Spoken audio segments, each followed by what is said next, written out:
Direct Healing, written by Paul Ellsworth. Chapter 2, A Science of Prayer, the Key. Prayer is a natural force and is subject to definite laws and conditions, just as are all other natural forces.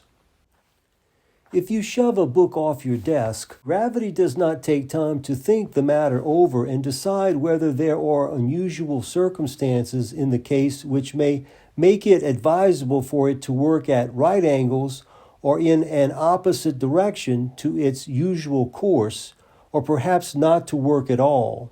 Certain conditions have been fulfilled and gravity automatically does its part. So it is with prayer. If conditions of prevailing prayer are fulfilled, it will do its part unfailingly 7 times out of 7. The vilest sinner has at times chanced to satisfy these conditions under which prayer works, and at these times he has worked miracles, has brought into action direct spiritual energy, just as certainly as any saint could have done.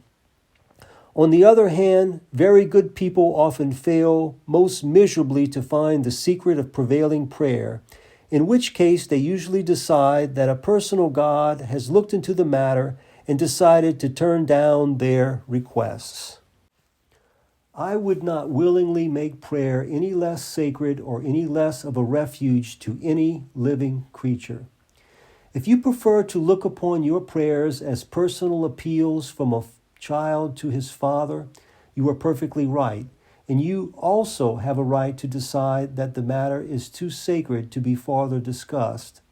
On the other hand, you may agree with me that prevailing prayer is too mightily and too holy a thing to be used merely as a balm to wounded feelings, or as a last resort in cases where everything else has failed. Most of the facts of physical science have been discovered by men who have assumed that certain ideas were true and have reduced these ideas to formulas or direct statements, which they and like-minded explorers tested in a multitude of ways. I have tried to do something of this kind with prayer force. Long ago, it seemed to me merely a something which probably existed, but which was too vague and uncertain in its results to be of use in everyday life. Then trouble came. It always comes when we need it. And this prayer force was the only thing which did not put up a no thoroughfare sign.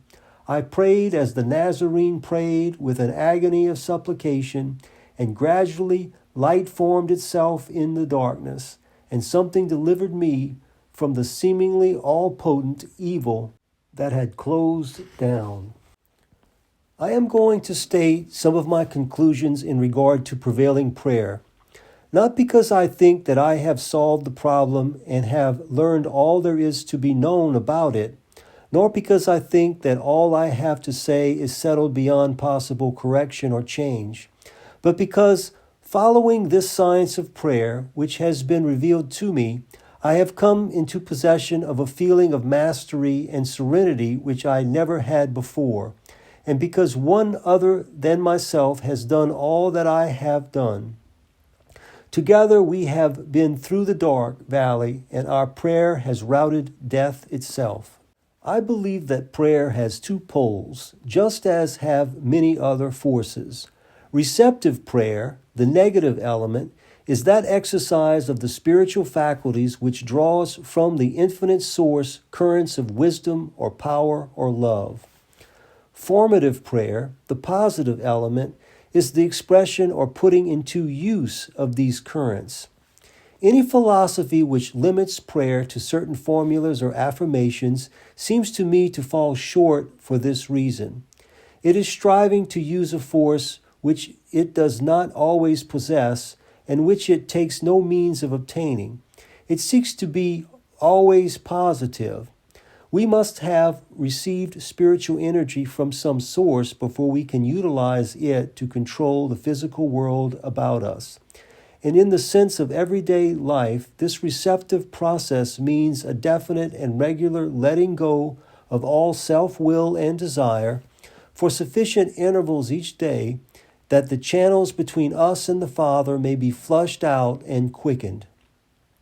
In considering quickening or receptive prayer, it may be well to look upon the process as divided into 3 steps. First, a direct and serene appeal to the Father within, definitely formulated in the consciousness. In your inner chamber, in your darkened study, or your crowded office, make your body as easy as you can. Relieve it for the time of all necessity of holding or supporting itself. You may lie down or sit in a chair, but be sure that you can relax without having an uneasy feeling of being about to fall. Then turn your thoughts inward to that chapel of the consciousness where God is, although you may not see Him or hear Him. Everything is quieted within and without, and if you are sincere, if you are making no conditions, and if you sincerely and silently pray directly to your Father, He hears you as plainly as you can ever hear any spoken voice.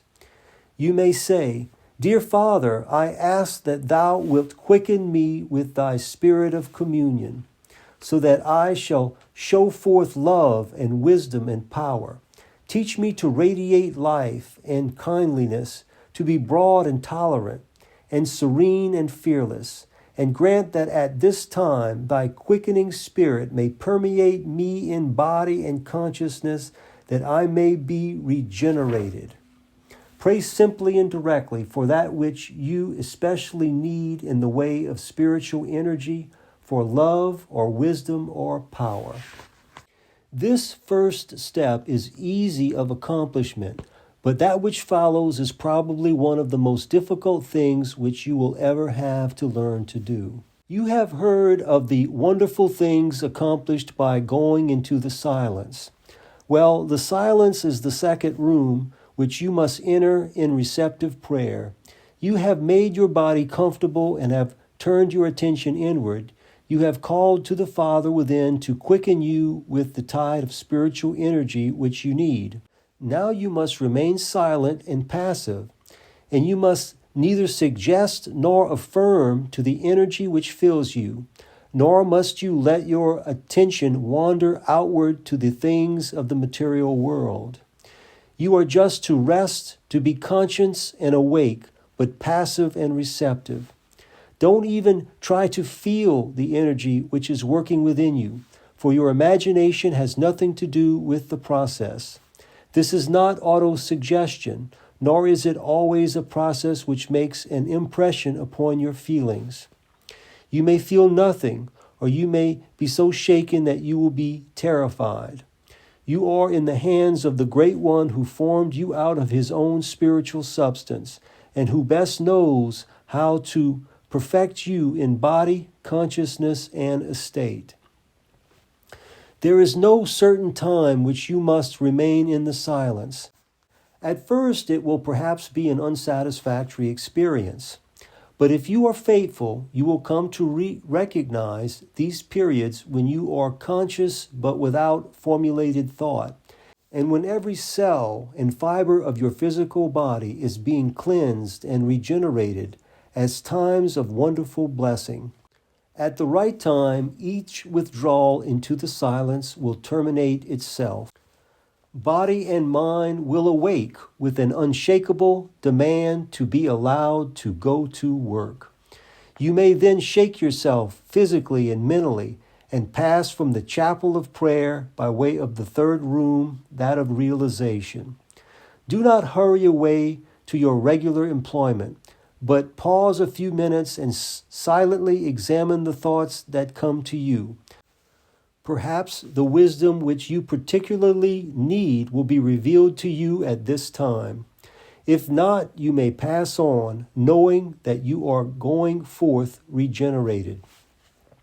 If you find that your attention keeps wandering to things of the outer world when you are in the place of silence, it will be a help to you to use a key thought, to bring it back and hold it receptive to the spirit of communion. You may take, for instance, the words, "He that dwelleth in the secret place of the Most High."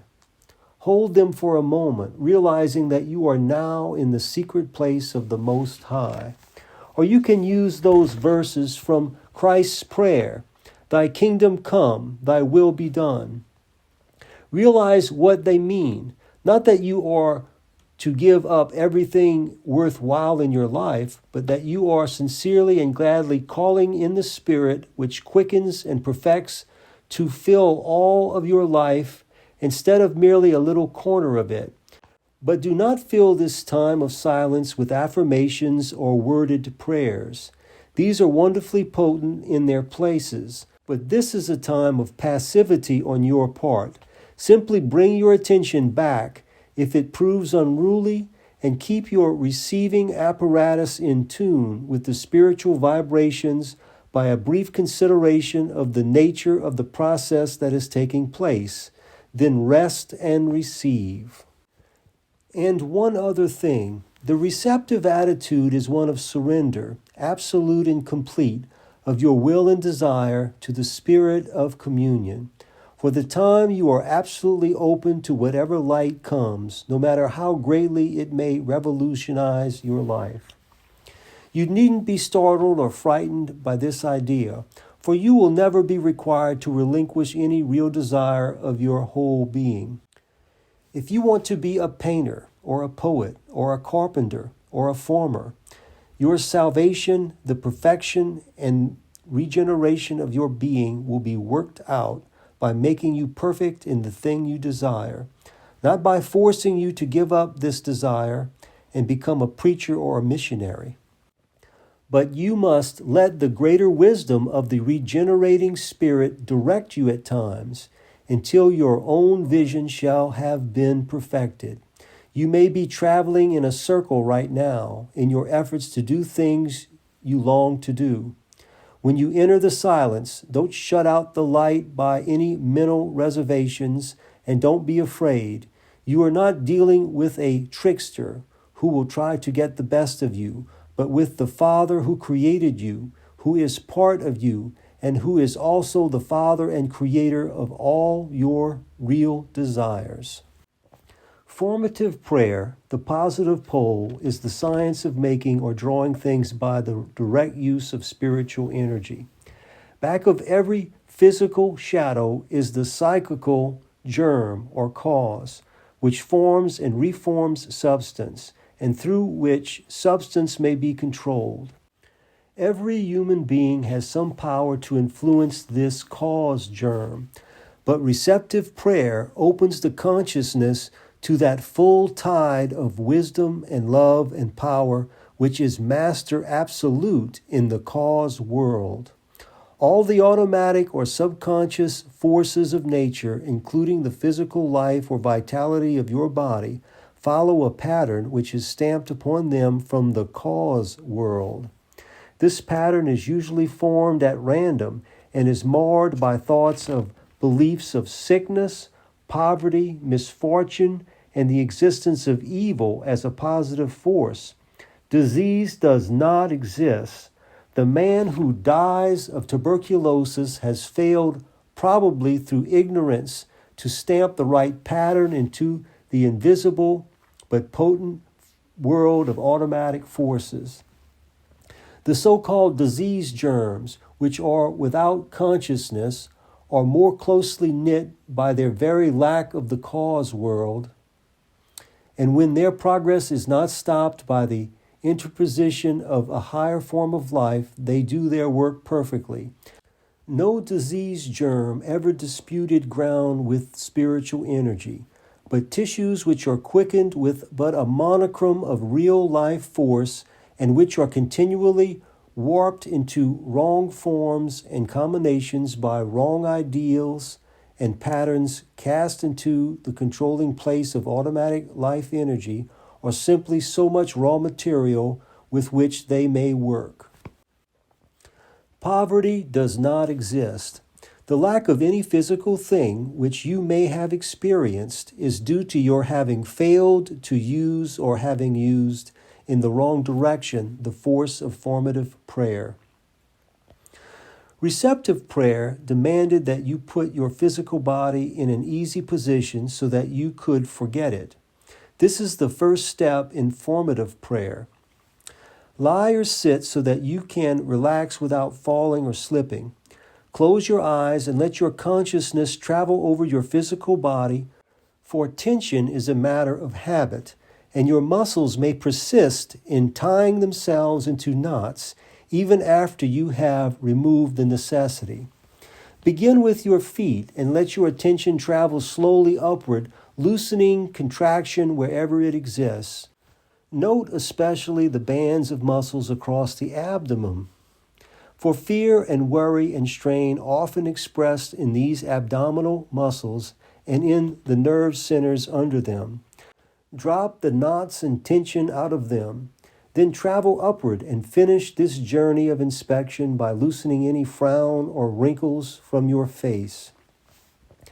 Now, with your muscles easy and your body relaxed, consider that which, for the time, is of greatest importance in your life. Perhaps it is your business. You want more money, more physical resources. Consider then, you are not about to beg the unseen to give you something which you desire, but that you are using a spiritual faculty which was created within you for the very purpose of bringing into your life that which you need. You may direct this spiritual, controlling, and creative faculty in any one of many ways. For instance, you may form a definite and vivid picture of money, drafts, paper money, gold, and silver, being heaped upon your desk or table, coming toward you in visible currents which are made visible when they reach you, their object. If you take this means, remember that you are neither trying to steal from anybody nor to shortchange the universe, but that you are utilizing a faculty which is normal to fully developed man and whose office it is to attract and create things. Remember that when a man rises from the ranks of muscle workers to those of skilled mechanics, he works less and receives more. When he becomes an executive, his work is still lighter and his pay is increased. And when he becomes a director, a creator through mental training and a broad understanding of conditions, he has the shortest hours and the biggest money reward. In this same line, when you rise above the ranks of those who labor solely through intellect and body and decide to use the spiritual controlling and directing faculties of your being, you are still further emancipated from the conditions which have bound you. This is not robbery or witchcraft, and you will never secure results which will satisfy you until you have cleansed your consciousness of these old ideas. Remember that the All-Father did not put us here to be servants or laborers. He could have done directly and instantly all the physical work his children have accomplished in centuries, but he did surround us with physical conditions which should quicken within us the desire to rule and to bring us to the realization of our own true being. It is essential in securing results through formative prayer that you form a definite picture of what you want and that you hold it serenely. And you will not be able to do this unless you realize that you are not calling upon luck or magic to aid you, but that you are using faculties which were created for the very purpose you are turning them to. If you are not able to visualize the thing you want as it will appear, if you can't form a picture, you may stamp your ideal or pattern into the world of causes in another way. Choose words which express to you all that you desire. These may be in the form of a statement or sentence. Instead of picturing money, you may state, I am wealth.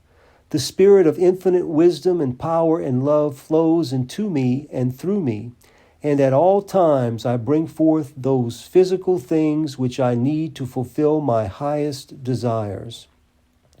Or you may form a list of unconnected words which, as you slowly and silently consider them, will fill your consciousness with thoughts of that which you desire. Again, as in the case of receptive prayer, You are to bring yourself into harmony of vibration with the unseen. But this time it is that you may send forth vibrations of wealth or health or love or peace. You are not receptive now, but formative, synthetic, creative. Your silent thought is to be concentrated and focused upon the inner plane of patterns and ideals until it stamps that which you desire to be brought forth upon the receptive, psychical substance, the world of causes and patterns. Let me repeat that I do not think I have anything final to say on the subject of prayer. In investigating physical science, it has been found of advantage to state certain theories or formula as if they were fully established, so that many experimenters could put them to many tests. Following this method, I have tried to state, if fully proven, some theories in regard to the use of prayer force which have come to me. Whether or not I or others shall modify them greatly in the future, I know that the methods I have described are capable of producing wonderful results. By them, physical substance becomes nascent and responsive to the direction of creative thought, and man begins to awaken to his real nature, for before that which is perfect can come, he must build for himself a perfect physical mechanism, a regenerated body through which the spirit of communion may work, and this, too, is possible. End of Chapter 2 of Direct Healing by Paul Ellsworth.